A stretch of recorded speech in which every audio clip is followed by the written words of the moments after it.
Much appreciated that you've come back for this last part of our session on ozone and the climate penalty. We're going to continue with two more speakers who are both here with us, which is excellent. And the first speaker is Liuhua, and she's an assistant professor at the Rollins School of Public Health at Emory University. She earned her associate in environmental health from the Harvard Chan School of Public Health, and also did her postdoc there with Joel Schwartz and Anatella Zanabetti. Her research focuses on the health effects of air pollution and climate change on mortality and chronic diseases among older adults. To this end, her research combines remote sensing, machine learning, epidemiology, and statistical techniques. Today, she will talk about the sensitivities of ozone and particulate matter to temperature variability in the United States using high-resolution machine learning data sets. So welcome. Thank you for the introduction. Good afternoon, everyone. This is Liuhua from Emory. I'm really honored to be here. I am an environmental epidemiologist and have also participated in a few exposure modeling projects. And today I will talk about the sensitivities of ozone and particulate matter to temperature variation in the United States, and talk about some insights from high-resolution exposure assessment. Climate change is harming our health now in a variety of ways. These climate drivers, such as increasing temperature, increasing CO2 level, sea level, and storms, they can be translated to exposure pathways. It can be direct pathway like heat wave, drought, flood, and storms. It can be indirect pathways, such as worsening air pollution, contaminated air quality, and water quality and food. And they may result in health impacts or interact with these social determinants to impact our health. Today, I want to focus on talk about one of the indirect pathways from increasing temperature to changes in air quality. This is not a new topic or a new issue.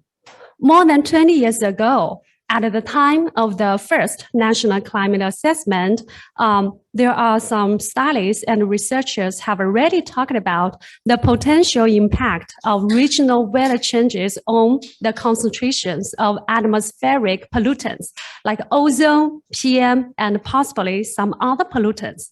This is because the weather changes, they can influence the natural emissions and anthropogenic emissions of air pollutants, and also influence the atmospheric processes. In the past 2 decades, many studies have focused on ozone because there is a strong link between summer ozone and summer temperature. For example, here shows some ground-based monitoring measurements in August in the southeastern United States. And we can clearly see there is a clear linear relationship between summer ozone and summer temperature, especially when we look at the anomalies after we removing the climatological means, which is the multiple year average. And this relationship, there are summer temperature anomalies and the summer ozone anomalies. This relationship is sometimes referred as climate penalty on ozone. Climate penalty is defined as the deterioration of air quality due to a warming climate in the absence of changes in anthropogenic polluting activities. So, climate penalty is talking about the climate-driven changes in air quality rather than the changes driven by the anthropogenic emission changes. In addition to ozone, some other pollutants, such as aerosols, might also be correlated with summer temperature. And here shows you some results from the satellite retrieved aerosol optical depths, the AOD. The upper panel here, shows, Okay, the upper panel here shows the strong enhancement of aerosol formation in summer season, versus 4 season. And we observed a hotspot in the southeastern United States. The lower panel also shows there is a strong enhancement in aerosol formation in warmer summer versus cooler summer. And we also see a hotspot in the southeastern United States. So both figures here show that when temperature is higher, let's say summer versus fall, higher temperature. Warmer summer versus cooler summer, higher temperature. When temperature is higher, there are more aerosols formed in the atmosphere, especially in the southeastern United States. There are several possible mechanisms to explain the strong correlation between temperature anomalies and the air pollution anomalies. There is a very good review paper which has summarized these possible mechanisms. For example, climate change can influence our meteorology, like temperature, precipitation, humidity, wind speed, wind direction, clouds, and so on. And this meteorology can affect our air quality, right? And climate change can also affect the natural emissions of pollutants and their precursors. Let's say the trees can emit more biogenic VOCs. The lightning can emit more NOx. And these biogenic VOCs and NOx, they are both precursors of ozone. And climate change can increase the atmospheric greenhouse gases, let's say methane. And they can also change the land surface and the ecosystem. I want to mention that E and F listed here. For example, the anthropogenic pollutant emission changes due to adaptation or mitigation policies. Strictly speaking, they are not included in climate penalty by definition because they involve the anthropogenic emission changes. So that's why, yeah, the upper here are marked in red, the lower in black. Okay. The climate penalty on health, on air pollution can have important health implications because it suggests that climate can not only directly affect our health, but also indirectly affect our health. Our previous epidemiological studies have shown a link between a warmer summer and a higher mortality in the northeastern US and in the southeastern US. And the increased mortality in warmer summers was largely due to the anomalies due to the year-to-year variation. And these results were robust across different subgroups. Now the climate penalty issue has led us to further think whether these observed associations in our previous epidemiological studies were due to the direct effect of temperature or whether they were due to the indirect effect of temperature via worsening air pollution. If yes, what is the percentage, right? Whether 30% due to ozone, 30% due to PM, so we want to figure that out. In order to address that research question, we need high resolution exposure data to help us better understand these indirect pathways. And here we generated this high resolution air pollution data from machine learning, including daily 8-hour maximum ozone and daily 24-hour mean PM at 1 kilometer resolution across the United States from 2000 to 2016. Specifically, we have collected about 170 predictors. In addition to monitoring data, we have also collected meteorology, satellite data, land use terms, chemical transport model output, and some other data. And then we feed 3 machine learners like neural network, random forest, and gradient boosting to these predictors. And we finally assembled the predictions from each machine learner and generate the final predictions. Lastly, we did the 10-fold cross-validation. which showed that our ensemble model can achieve pretty good model performance with R-square of 0.9 for ozone, 0.86 for PM. Our high-resolution air pollution estimates can well resolve both spatial variation and temporal variation. Here shows you some examples of ozone concentrations in 5 cities in the past few years. Let's say like New York, Los Angeles, Chicago, Houston, and Boston. And we can see the contrast between the urban and the suburban. And we can also see the temporal variation across the past 20 years. Our daily 1 kilometer PM data, ozone data across the US from 2000 to 2016 have already been published via NASA CDAC. So they are currently publicly available. We also combined our high-resolution air pollution data with the high-resolution daily 1 kilometer temperature data downloaded from DayMed version 4. DayMed is also a publicly available dataset. It has the high-resolution daily 1 kilometer meteorological data. Not only temperature, but many other like precipitation, solar radiation, many other meteorological data over the North America since 1980. Okay, so we have obtained so many high-resolution data. However, can we use this high-resolution data to correctly capture the temperature sensitivities of ozone and PM? So we first validated our high-resolution through the 3 high-resolution datasets using the ground-based monitoring measurements from the US EPA and NCDC. And here shows you the results for the southeastern United States. We assessed the overall variation of our 3 datasets by comparing these modeled estimates versus the monitored measurements.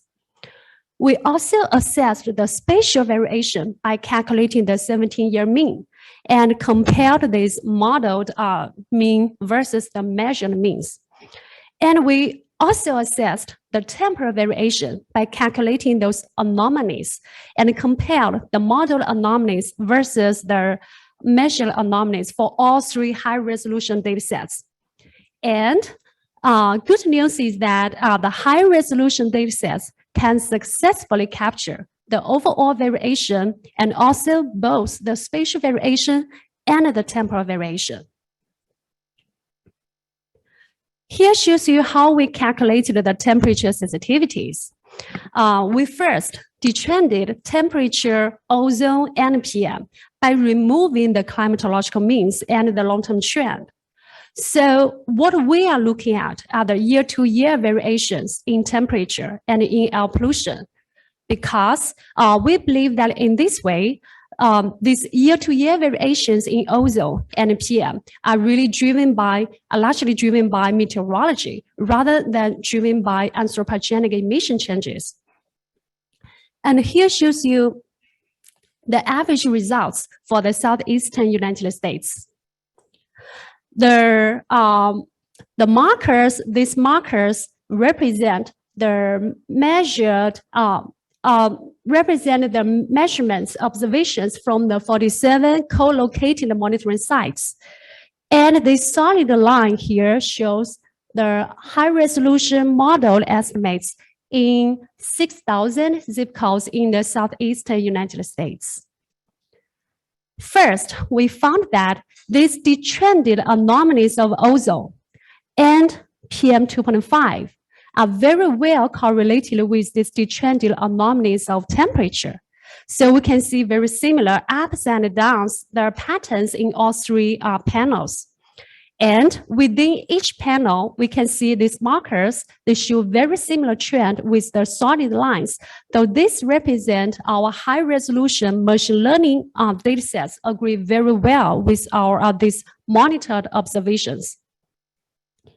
And then we further calculated the slopes between the summer temperature and summer ozone, between summer temperature and summer PM. These slopes represent the temperature sensitivity. And we found that in the southeastern United States, per 1 degree centigrade increase in summer ozone was associated with roughly like 3 ppb increase in summer, that is summer temperature.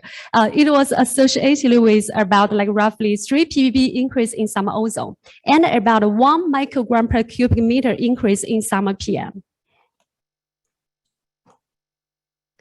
We also did the analysis for the nationwide US, and here shows you the summer temperature anomalies and summer ozone anomalies in the past 20 years.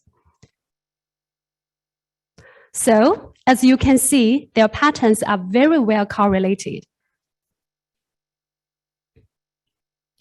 Similarly, we also calculated the summer temperature anomalies and summer PM anomalies, and we can see a similar correlation between these two anomalies.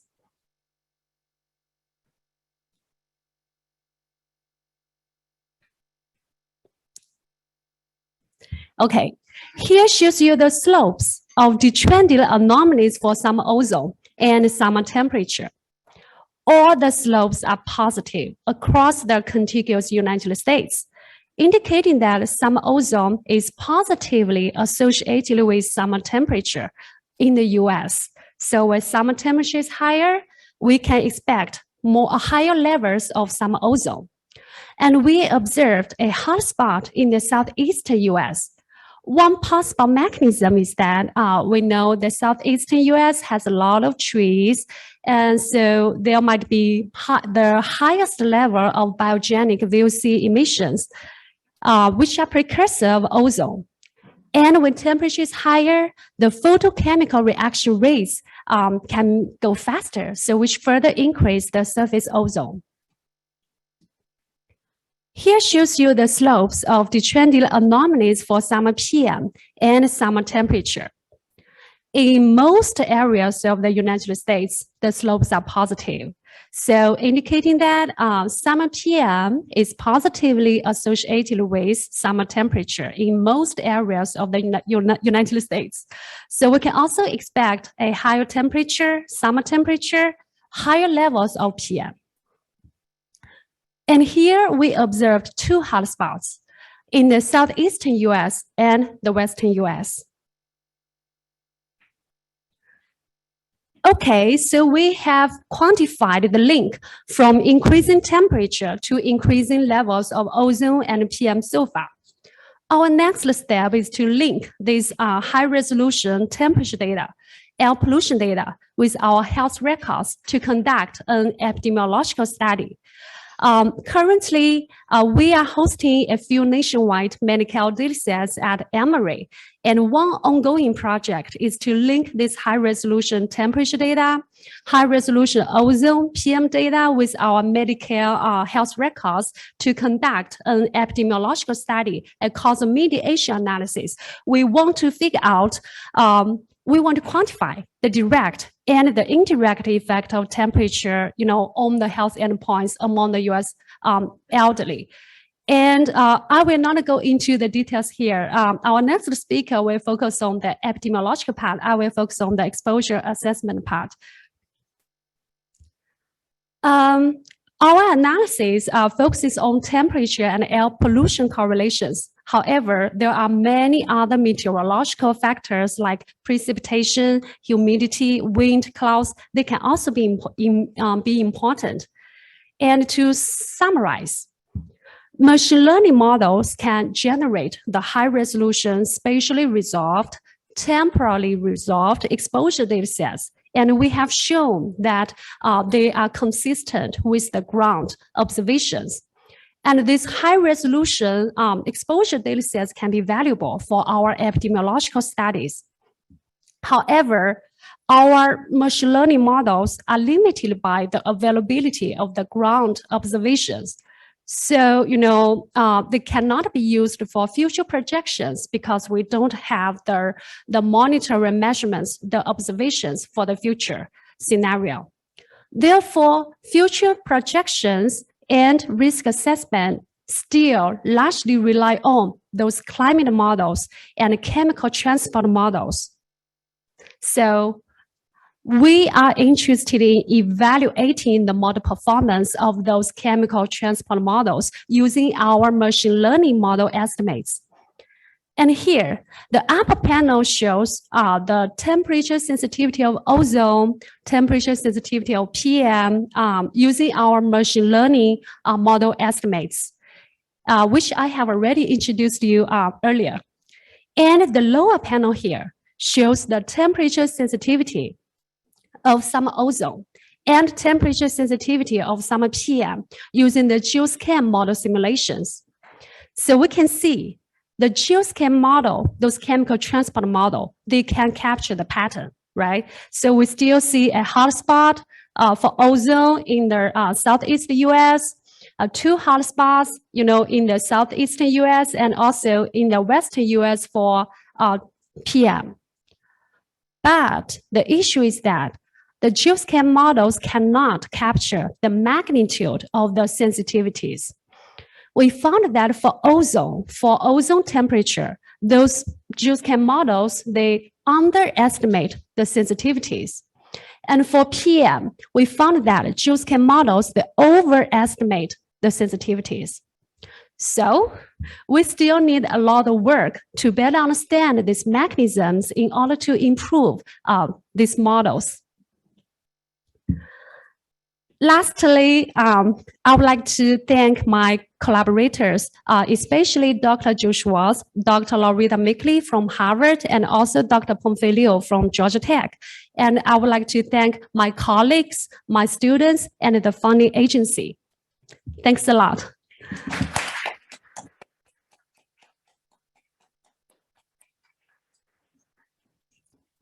Thank you for that wonderful and informative talk.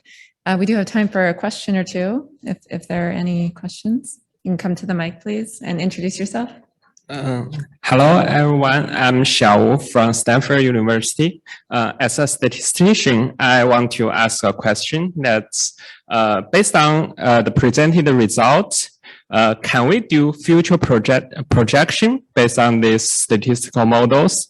For example, whether and how can we predict how global warmings can affect air qualities in the future? Thank you for the question. So as I mentioned in my slides, so what we are looking at are the year-to-year variation, right? So if next year the summer temperature is higher, whether we can expect higher levels of some ozone and some PM. So this is a short-term time scale. And for future projections work, like those climate models, those chemical transport models, so they are interested in what would happen to the air quality in the future 50 years, in the future 100 years. So that is a much longer time scale. There is a gap in the time scale. It may be problematic if we directly extrapolate, our present understanding of the year-to-year variation to the future 100 years, to the future, to the future scenarios. And also, I want to say that the future air quality, it is not only influenced by temperature. It can also be, affected by many other factors. Let's say, right, other meteorological factors. Let's say precipitation, humidity, clouds, wind, and all of those meteorological factors. How they will change in the future. There is still large uncertainty, and I believe, so it can be very much challenging and highly uncertain regarding their effects on the future air quality. Thank you. Hirash Hamini from University of Copenhagen. Thank you, Dr. Shi, for this great work. So I have two questions, actually. You briefly mentioned about the mechanisms of how summer temperature can affect summer ozone, but how about PM 2.5? Do you have any comments on mechanisms that summer temperature can increase summer PM 2.5? And also the second question is about the hotspots of that detrended PM 2.5 in Southeast US and also Western US. Thanks. Yeah, thanks a lot for the question. Yeah, so In my presentation just now, I showed you one slide which has summarized those possible mechanisms linking about the climate penalty. Although that review paper focused on ozone, but actually those mechanisms can also be applied to PM. For example, climate change can influence the meteorology, right? And those meteorology can not only influence ozone, they can also influence PM. Let's say temperature is higher, the chemical reactions generating secondary organic aerosols can go faster. And the precipitation, they can remove those particles from the atmosphere by like wet deposition, right? And the wind, they can, influence the ventilation, the transportation of those aerosols. And also like the natural emissions, let's say biogenic VOCs, those lightning knocks, they are not only precursors for ozone, actually they're also precursors for PM. So, so really the PM and ozone, they really share a lot of the same mechanisms. Yeah. However, the case for PM could be more complicated than ozone because we know PM is composed of many components, right? So different components, they may have different like responses to global warming. For example, let's say when temperature is higher, the chemical reactions converting SO2 to sulfate particles can go faster. So more sulfate, more higher levels of PM mass. And when temperature is higher, for some other components, let's say nitrates, the nitrates can get volatile. And they can move to the gas phase, and which will reduce, lower the PM mass concentration. So different components, they might, go in quite a different direction in response to global warming. So it's way more complicated. Yeah, and also I think you mentioned the 2 hotspots, right? So actually, I had one slide. Oh, okay. I don't know how to. We might need to move on to. Oh, okay. Yeah. Maybe try to get one more question from online. Yes. Yeah. Hi. Thank you for your talk, Dr. Shi. We have one question from our online audience. What is the rationale for using multiple machine learning methods and ensemble together to generate estimates? Is there any other method available to combine into the ensemble model? Oh, okay. Thank you for the question about machine learning models.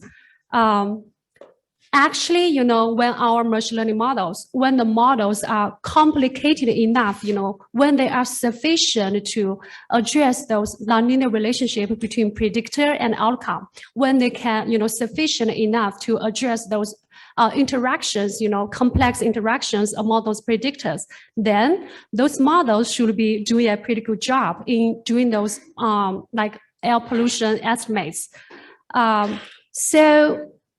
However, different machine learning models, they can have different strengths. Let's say some machine learning models, they may do a better job in like urban areas. Some models may do a better job in rural areas. So we really want to, like complement, we want to like make use of their strengths, their advantages of all those machine learning models. So we first did some like literature research to get familiar with those machine learners and, take notes of their strengths. And then we will choose some machine learners that we appreciate their strengths and we want to, utilize their strengths, their advantages. So that's why we assembled a few machine learning models. Yeah, thank you. Thank you very much. Thank you.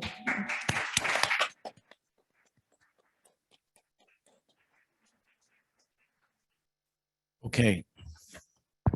Yep. Thanks again very much. So we're moving on to our next speaker, who is Michelle Turner, who is an associate research professor at the Barcelona Institute for Global Health, where she is leading work on environmental and occupational risk factors for cancer and other non-communicable diseases.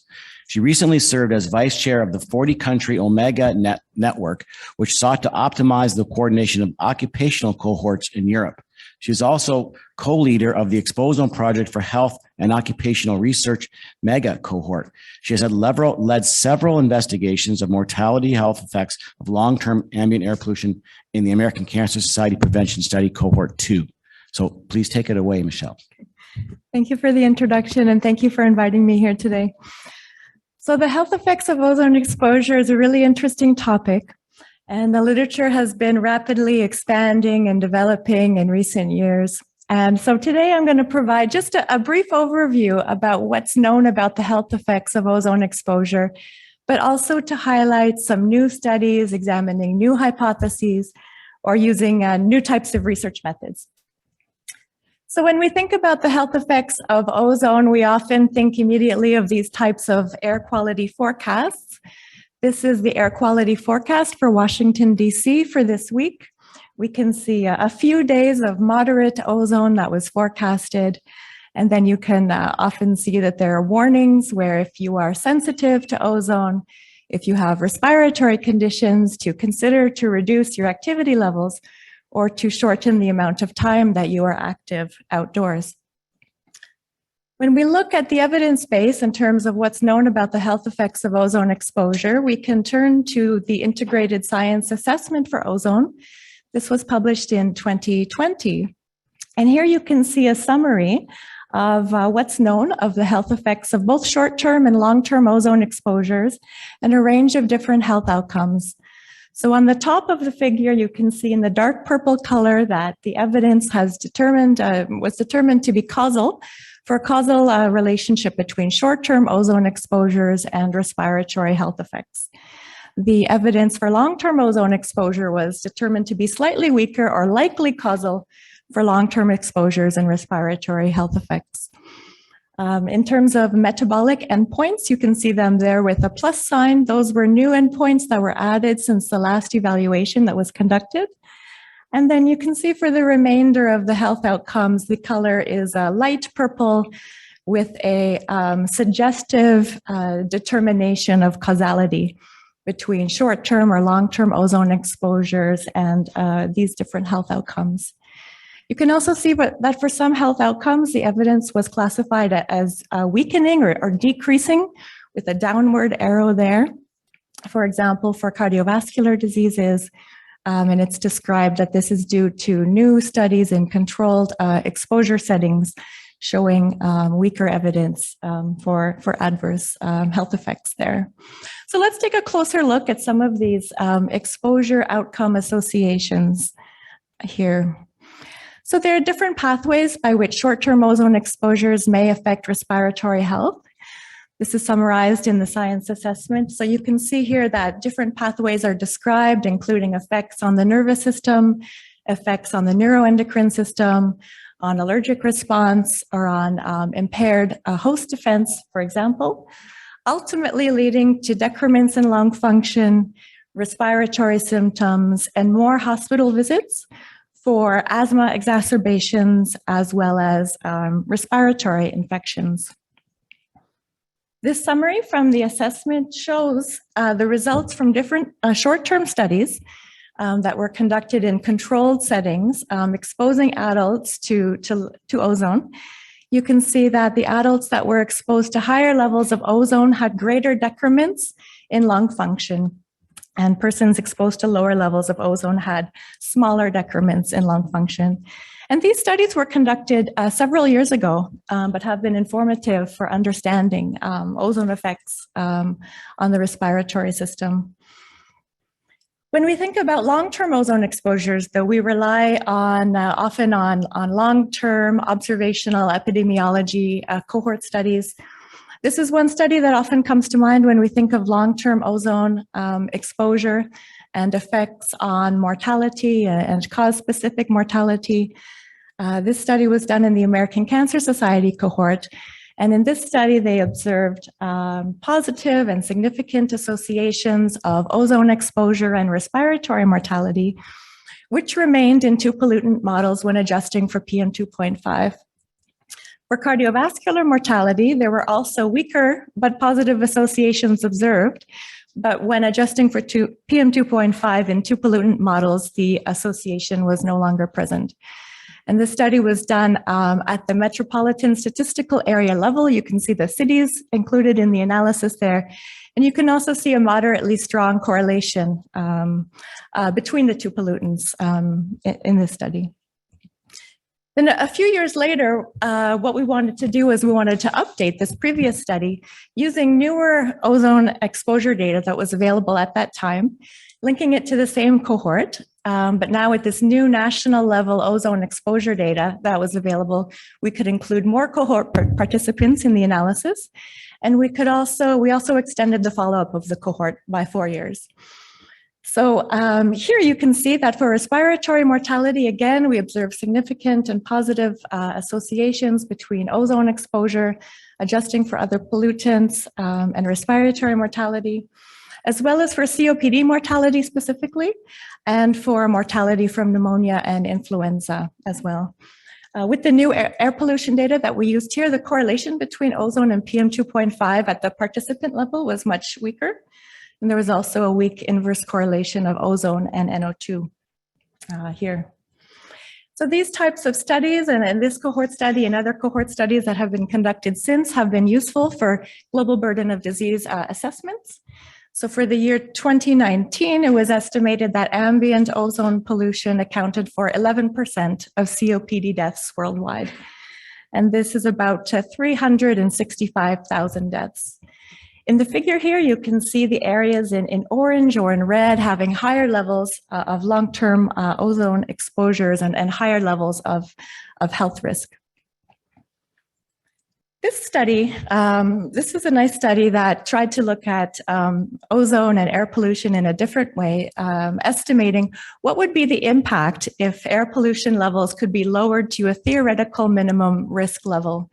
So you can see the ozone contribution in yellow, the household air pollution contribution in orange, and the PM2.5 contribution in blue. And this is for China and for different regions of China.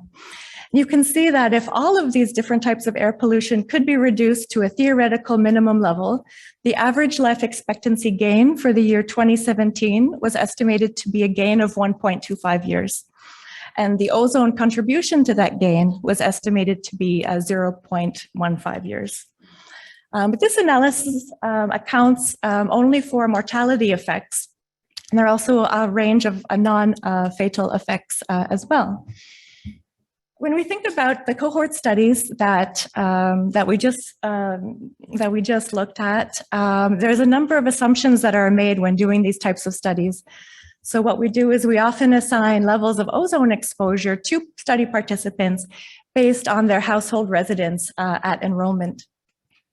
So now with new technology, there's been new studies that have tried to understand and address some of these limitations using new personal monitoring data.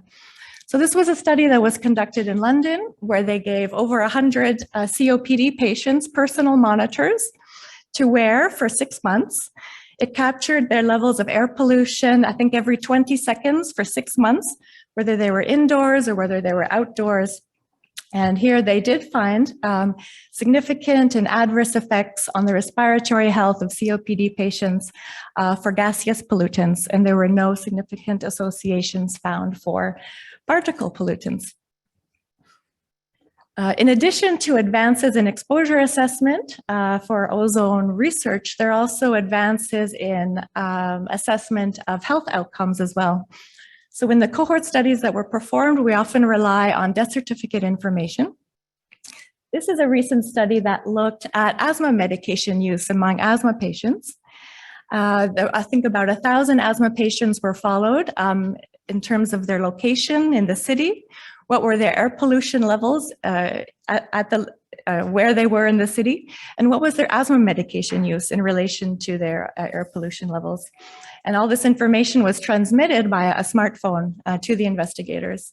And here we can see that there were a positive and adverse associations of air pollution exposures and asthma medication use.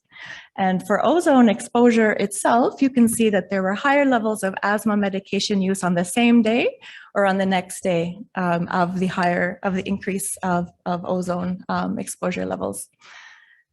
There's also been advances in outcome assessment here for, this is a recent study on emphysema patients, where emphysema patients were followed over time in a cohort, and they were assessed in terms of CT imaging and lung function measurements performed over time.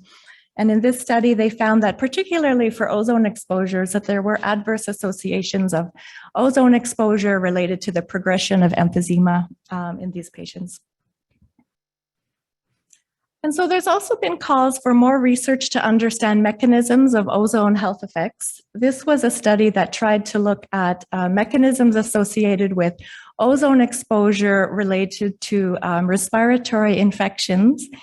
And here they noted that there were changes in terms of the respiratory microbiota associated with ozone exposures. There were differences in the diversity of the respiratory community, differences, in the proportions of different types of bacteria in the respiratory tract. Also elevated levels of glucose and metabolites associated with high levels of ozone exposure. And then throughout the conference this week, there have been different discussions about what is the impact of socioeconomic status on air pollution health effects. This is one recent study that tried to decompose what is the most relevant or what is the most important component of socioeconomic status in modifying air pollution health effects. And in this study, they reported that in areas of higher violent crime, there were greater adverse impacts of ozone exposure on asthma hospital visits. And they describe different ways that this could occur, including through different psychological effects, effects on behavior, or effects on susceptibility. So another interesting recent study. And then there have also been calls to also further examine ozone effects among smokers as well. So in this recent study, they tried to look at how neighborhood poverty affected associations between long-term ozone exposure and respiratory morbidity among COPD patients who were smokers. And you can see in the red color that, that participants that lived in neighborhoods characterized by higher levels of poverty, that there were greater adverse effects on the respiratory system associated with ozone exposures.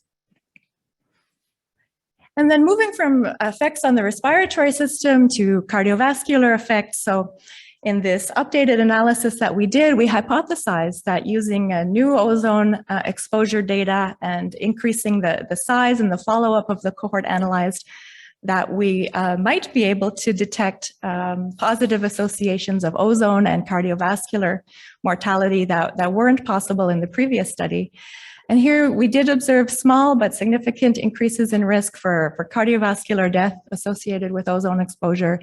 I think the strongest association here was observed for diabetes mortality specifically. And then there have been different studies conducted in North America that have also replicated this finding. And this is a recent study conducted in China that also reported significant and positive associations of long-term ozone exposure and cardiovascular mortality in a Chinese cohort exposed to high concentrations of ozone. And they observed this association for both annual and summertime ozone in single and in two pollutant models with PM2.5. And you can see here that the shape of the relation was broadly linear here. Then if we move from an area of high ozone concentrations to an area of low ozone concentrations, these are the recent results from the European ELAPSE project. Here, though, they did not report any evidence for positive associations of ozone exposure and total mortality, cardiovascular mortality, or respiratory mortality. And they speculate that this could be due to a small ozone exposure contrast in their study population, that their study population was in a smaller geographical area. And also that in this work, there was a very strong inverse correlation of ozone and NO2 exposures, and also a negative correlation between ozone and PM2.5 concentrations. Whereas in the previous studies, we had a weak but positive correlation. So the investigators of that study concluded that perhaps their cohort wasn't suitable for examining ozone health effects due to these different reasons. And you can see here the results from that study compared to other studies recently published from North America. as well as from a recent meta-analysis, all showing small but positive associations of long-term ozone exposure and total mortality. This is just one example of another analysis performed in the US among the US Medicare population exposed to low concentrations of air pollution. Here we can see in this analysis, they used an additive hazards modeling approach, and you can see that in this analysis, they estimated that 15,000 total deaths were attributable to ozone exposures in the population. And they also specifically looked at how socioeconomic status may influence associations, and they also reported stronger ozone health effects on mortality among those with lower socioeconomic status as well. So a range of different considerations have been written about in the literature in terms of things to consider when conducting these types of studies. It's been described that it's important to understand the spatial distribution of the air pollutants in your study, both of ozone, but of PM2.5, of NO2, and all the pollutants you're examining in your research, and also how they correlate with socioeconomic variables in your study. And this can be quite different depending on the location of the study. There's been previous work that noted that climate and climatic zone may modify health effects of ozone. And so further research along these lines has also been suggested. And then others have written about that coefficients from these types of multi-pollutant models should be very carefully interpreted for a range of different reasons, including the correlations in the pollutants and the pollutants measured with differing levels of error as well.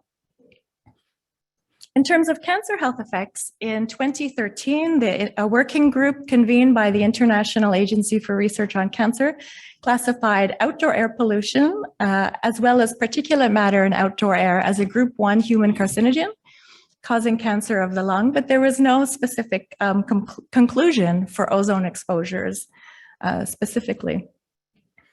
In 2019, though, an advisory group to the IARC Monographs program has given both ozone and nitrogen dioxide exposures a classification of a medium priority agent for re-evaluation in the next few years. And this is due to new studies being published since the previous evaluation. I believe for ozone, it largely due to experimental and mechanistic studies. In our own work in the American Cancer Society cohort, we have not observed much evidence for an association of long-term ozone and lung cancer or other cancers in that cohort. And then there's been a range of studies looking at different types of outcomes in terms of fertility outcomes, in terms of birth outcomes, other reproductive outcomes. This is one recent study that I thought was interesting that looked at different metabolomic biomarkers associated with ozone exposure among women undergoing assisted reproduction. Here you can see that for ozone exposure and for other air pollutant exposures, there were adverse effects. There were lower levels of this metabolomic biomarker here that were observed, which was described as a type of antioxidant. And women with higher levels of this metabolomic biomarker had greater numbers of live births. So they suggest that further research along these lines and to understand mechanisms in this field is warranted. And then there's also been an emergence of literature looking at air pollution and different types of mental health outcomes. This is a recent study published in Belgium that looked at short-term ozone exposures and the onset of work incapacity related to mental health conditions. And this was measured using insurance claim information. And here they noted that there were adverse effects of ozone as well as NO2 on the onset of work incapacity. And for ozone in particular, they noted that there were stronger adverse associations observed for mental health conditions related to life management difficulty. So another emerging and a very interesting area of research. Then we've been focusing mainly on kind of direct health impacts of ozone exposure, but this on the right side of the slide here, you can see that there are also a range of ecological impacts of ozone exposure in terms of adverse impacts on plants, in terms of injury to plants, adverse effects on growth and reproduction and yield of agricultural crops, which have been given a causal or likely causal determination in the recent evaluation. In this slide here, you can see examples of adverse effects of ozone on ecological systems in a more graphical way. And this slide just shows different adverse effects of ozone on above ground systems, on below ground systems, and on the soil, as well as in terms of things like interactions of plants and signaling with insects as well. So when we think of adverse health impacts of ozone, we can think of direct impacts on human health as well as indirect impacts through effects on the ecosystem. And then this is my final slide. This is from a recent review that just kind of takes one step back as well here to say that, you know, there's been a range of drivers described today and in the earlier presentations in this session, you know, linking industrial emissions or climate change to changes in temperature, changes in meteorology, which result in changes in ozone and eventually health consequences. But of course, there are also other related adverse events, such as extreme weather events, which also may result in damage to infrastructure, damage to healthcare infrastructure, and adverse health impacts, adverse cardiovascular impacts, adverse mental health impacts, and also impacts on productivity and impacts on the economy as well. So all this just to say that that a broader approach would be useful, not just you know, further dialogue of epidemiologists, exposure assessment researchers, as well as with ecologists, biologists, and other climate change experts to study and manage this topic. So thank you.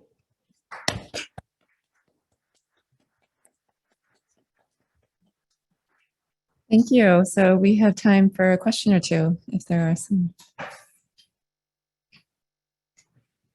Kai Chen from the Yale School of Public Health. Very nice talk. I do want to ask one question that you didn't touch is the potential threshold of the ozone pollution, which is critically important because nowadays we only consider the summertime ozone. Mm-hmm. So if hypothetically, if a threshold is much lower, let's say 20, 30 ppb, mm-hmm. that would mean with climate change in the future, this kind of winter or fall-time ozone can also increase, and due to the potential high burden of health during the winter time, that small increase in the non-summertime ozone could be also potentially huge. So I would like to ask you about your thoughts on the non-summertime ozone and the threshold. Thank you. That's a good question. In the study that I presented that we published in 2016, that was based on the annual ozone exposures, whereas the previous study from 2009 was based on summertime ozone concentrations. In our study, as I recall, we did observe some evidence for maybe a threshold effect for respiratory, long-term respiratory effects, I think around 40 ppb, something like that. I think another recent US cohort study has reported something similar. But that's an important question. And I think we need more research on that topic. And I don't recall what the findings among the Medicare or the other recent low-level studies have reported. Perhaps somebody else here might know that.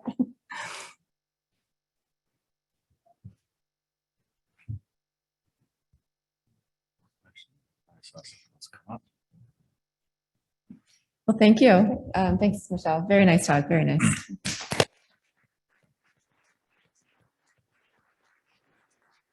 So we are going to close the session with a few remarks from Jeff. So I'll turn it over to Jeff Brook.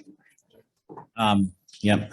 Thanks very much, Jennifer. And again, thanks to all of our speakers for a great session.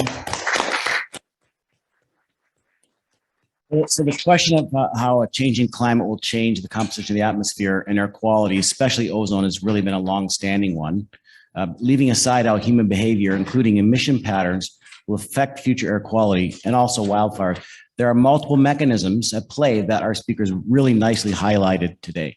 In this session, we've seen how sensitive the levels of ground level ozone and some other pollutants can be to variations in meteorological and climatological conditions, both from physically based models as shown by Dr. Celine, and also from analysis of predictions from machine learning models from Dr. Shi. We've also now gotten up to speed with respect to the current knowledge of ozone's impact on health.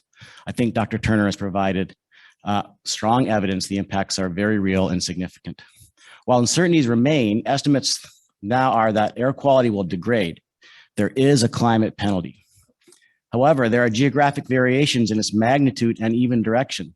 These are driven by factors that remain one of the most challenging to predict under future climates, such as synoptic weather, like changes in storm locations and tracks. And Mr. Abern showed nicely how a slight shift in a key climatological feature, the Bermuda High, can affect air quality and ozone in Maryland versus moving to other areas. We'll have to keep waiting to see if climate modelers can reliably predict such subtle shifts, let alone daily weather patterns that lead to features like prolonged stagnation over areas of high emissions. Of course, when scenarios for future ozone air quality also take into account consideration of projected changes in emissions, the concentrations and the climate penalty or the air quality effects are smaller. So the net effect on air quality is likely that it won't deteriorate as much, somewhat obviating the climate penalty that we've been talking about today. However, Barbara Hoffman reminded us very clearly at the start of this conference that assuming emissions will continue to decline is tenuous. We really don't know how people and countries will react when desperate. There's a lot of coal out there and there's a lot more places to air condition. Lastly, we know that as the planet warms, the potential of unexpected and serious consequences is very high, and this includes in areas of air quality and extreme weather events. Extreme weather events can have enormous impacts on health in their own right, not to mention the cost, but they also can lead to very serious local air quality problems when our industrial and urban infrastructure are impacted, leading to such events with large toxic soups of release, often with inequitable effects. So hopefully that's not too negative of a thought there in the end, but I thought this was a great session and I hope we're all now really up to speed and in a common front to think about these issues more. So thank you very much. And I think we're turning it over now to Dan Greenbaum to close the conference.